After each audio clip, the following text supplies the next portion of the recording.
Hello friends, food lover চ্যানেলে সবাইকে স্বাগত জানাই। কাঁচা আমের সিজন থাকতে থাকতে আমরা কাঁচা আমের আমসত্ত্ব বানিয়ে নেব, যা একবার বানালে পরে মনে হবে বারবার বানিয়ে নিই। আর বানানো খুবই সহজ, যা আপনারা কাচের বয়ামে ভরে অনেক দিন পর্যন্ত সংরক্ষণ করে খেতে পারবেন। বাচ্চা থেকে বড় সবাই এই কাঁচা আমের আমসত্ত্ব খেতে আমরা খুবই ভালোবাসি। তাহলে চলুন রেসিপিটি দেখে নিই। রেসিপিটি ভালো লাগলে পরে লাইক, কমেন্ট এবং অনেক বেশি বেশি করে শেয়ার করবেন। আর আমার চ্যানেলে যদি নতুন বন্ধু হয়ে থাকেন তাহলে চ্যানেলটি সাবস্ক্রাইব করে পাশে থাকবেন। কাঁচা আমের আমসত্ত্ব বানাবো, ওই জন্য এইখানে 1 কেজি পরিমাণ কাঁচা আম নিয়ে নিয়েছি। আমগুলোকে আমি প্রথমেই পরিষ্কার করে জলে ধুয়ে রেখেছি। এরপর আমের সম্পূর্ণরূপে খোসাটা ছাড়িয়ে আমগুলোকে টুকরো করে কেটে নেব। সমস্ত আমগুলোকে খোসা ছাড়ানোর পর আমি ঠিক এই রকম টুকরো করে কেটে নিয়েছি। এবার আমটাকে সেদ্ধ করে নেব, ওই জন্য কড়াইয়ের মধ্যে সমস্ত কেটে রাখা আমগুলোকে দিয়ে দিচ্ছি। যেহেতু আমি খোসা সমেত আমগুলোকে খুব ভালো মতো ধুয়েই কেটেছি, ওই জন্য কেটে নেওয়ার পর আমগুলো আর ধোয়ার কোনো প্রয়োজন নেই। এইবার এতে দিয়ে দিচ্ছি 1/2 কাপ পরিমাণ জল। বেশি জল দেওয়ার কিন্তু প্রয়োজন নেই। আমটা সেদ্ধ হতে যতটুকু জলের প্রয়োজন ঠিক ততটাই জল দিয়ে দিতে হবে। এখানে কিন্তু খুব বেশি আমি জল ব্যবহার করিনি।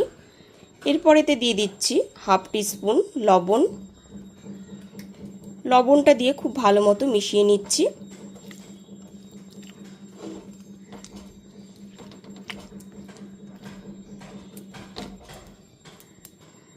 লবণটা দিয়ে খুব ভালো মতো মিশিয়ে নেবার পর গ্যাসের ফ্লেমটা লো টু মিডিয়ামে রেখে যতক্ষণ না পর্যন্ত আমটা সেদ্ধ হয়ে যাচ্ছে ততক্ষণ পর্যন্ত ঢেকে সেদ্ধ করে নেব।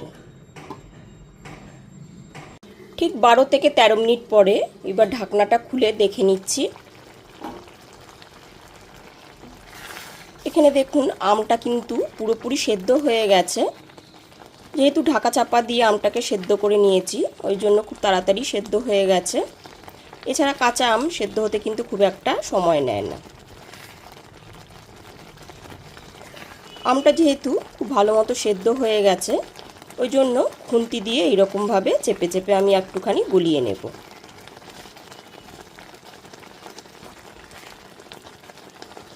আমটাকে খুন্তি দিয়ে এইরকম চেপে চেপে খুব ভালো মতো কিন্তু আমি গলিয়ে নিয়েছি।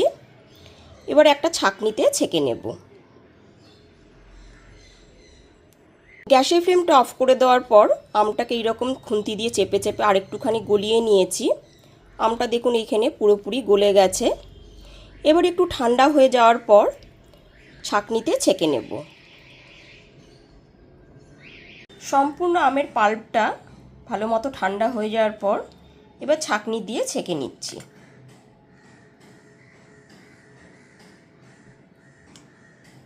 সম্পূর্ণ পাল্পটাকে আমি খুব সুন্দর করে ছেঁকে নিয়েছি। আর আমের আঁশ বাবদ সামান্য কিছু অংশই পড়ে আছে, আর সম্পূর্ণ পাল্পটা এখানে বাটিতে জমা হয়ে গেছে।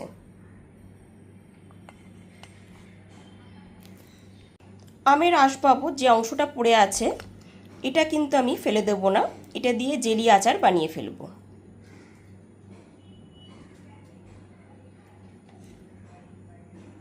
সম্পূর্ণ পাল্পটা খুব ভালো মতো ছেঁকে নেওয়ার পর আবার আমি পাল্পটাকে একটা কড়াইতে দিয়ে দিচ্ছি। সম্পূর্ণ আমের পাল্পটা দিয়ে দেওয়ার পর গ্যাসের ফ্লেমটা লোতে রেখে 2 থেকে 3 মিনিট ধরে একটু নাড়াচাড়া করে নিচ্ছি, ঠিক এইরকমভাবে। এই সময় কিন্তু গ্যাসের ফ্লেমটা হাইতে করে দেওয়া যাবে না। তারপরে এতে দিয়ে দিচ্ছি 1/2 টিস্পুন বিট লবণ। বিট লবণটা দিয়েও খুব ভালো মতো একটু মিশিয়ে নিলাম।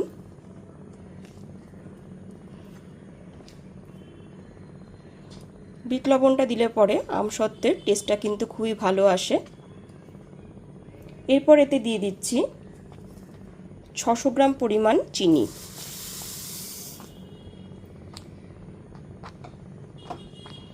যেহেতু এখানে 1 কেজি কাঁচা আম নিয়েছি, ওই জন্য 600 গ্রাম চিনি দিয়ে দিলাম।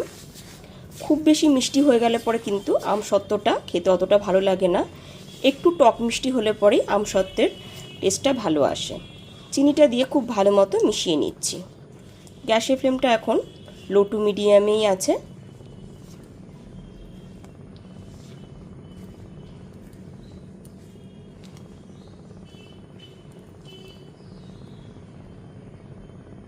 চিনিটা দিয়ে দেওয়াতে মিশ্রণটা দেখুন এখানে কতটা পাতলা হয়ে গেল। এবার গ্যাসের ফ্লেমটা লো টু মিডিয়ামে রেখে মাঝে মাঝে এরকম নাড়াচাড়া করে নিয়ে 10 মিনিট ধরে খুব ভালো মতো ফুটিয়ে নেব।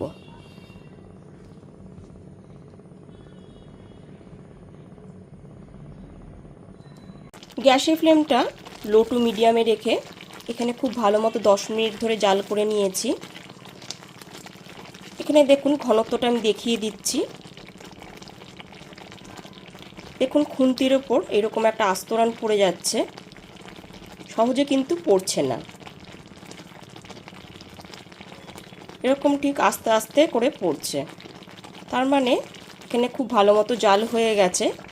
খুব বেশি জাল করে কিন্তু এটা ঘন করে ফেলা যাবে না।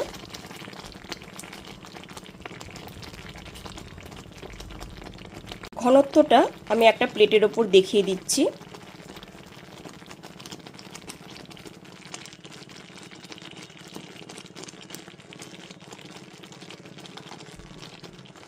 এখানে দেখুন প্লেটটার ওপর থেকে কিন্তু খুব সহজেই সরছে না। ঠিক এই রকম ঘনত্বেই বানাতে হবে। ঠিক এই পর্যায়ে আমি গ্যাসের ফ্লেমটা অফ করে দিলাম। গ্যাসের ফ্লেমটা অফ করে দেওয়ার পর একদম গরম অবস্থাতেই সঙ্গে সঙ্গে একটা প্লেট বা থালার মধ্যে ঢেলে নেব। আমসত্ত্ব দেওয়ার জন্য এরকম একটা ছড়ানো থালার মধ্যে আমি তেলটাকে একটুখানি এইরকমভাবে ছড়িয়ে নিয়েছি। এইবার গরম অবস্থাতেই সমস্ত আমসত্ত্বের মিশ্রণটাকে দিয়ে দিচ্ছি।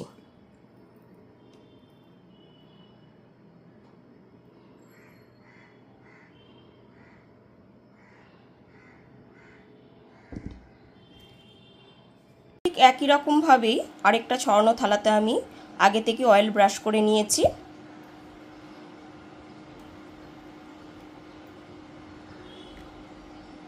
এবার বেশ কিছুটা আমসত্ত্বের মিশ্রণ এই ছড়ানো থালাতেও ঢেলে দিলাম। এবার হাত দিয়ে ঠিক এই রকমভাবে একটু ছড়িয়ে নিতে হবে।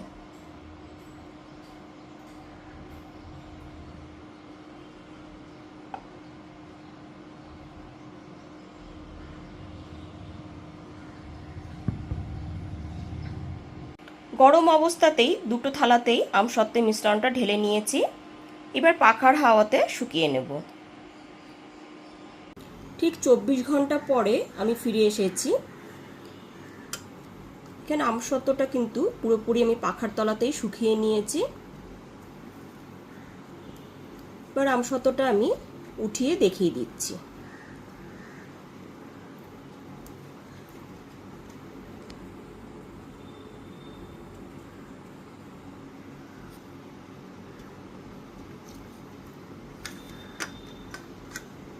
এখানে দেখুন কত সুন্দরভাবে আমসত্ত্বটা উঠে যাচ্ছে। এখানে পুরোপুরি আমসত্ত্বটা আমি উঠিয়ে দেখাচ্ছি। এখানে দেখুন আমসত্ত্বটা কতটা স্বচ্ছ হয়েছে। দেখুন কতটা স্বচ্ছ লাগছে, কোনো জায়গায় কিন্তু ছিঁড়ে যায়নি। আরেকটা থালার আমসত্ত্বটা আমি দেখিয়ে দিচ্ছি। ঠিক একই রকমভাবেই আমি উঠিয়ে নিচ্ছি। এবার একটা ছুরি দিয়ে কেটে নিচ্ছি।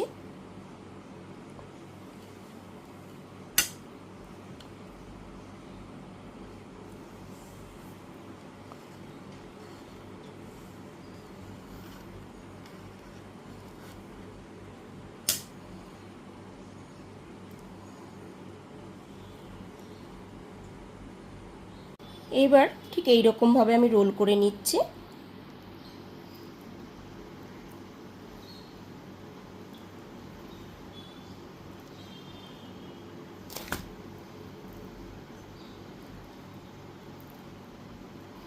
দেখুন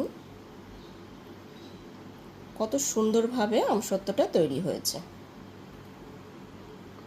দ্বিতীয় থালার আমসত্ত্বটাও ঠিক একই রকমভাবে ছুরি দিয়ে কেটে নেওয়ার পর ঠিক একই রকমভাবেই রোল করে নিচ্ছি। খুব সুন্দরভাবেই আমসত্ত্বটা তৈরি হয়েছে। কাঁচা আমের আমসত্ত্বটা দেখতে কিন্তু খুবই সুন্দর হয়েছে আর খেতেও অনেকটাই লোভনীয় হবে।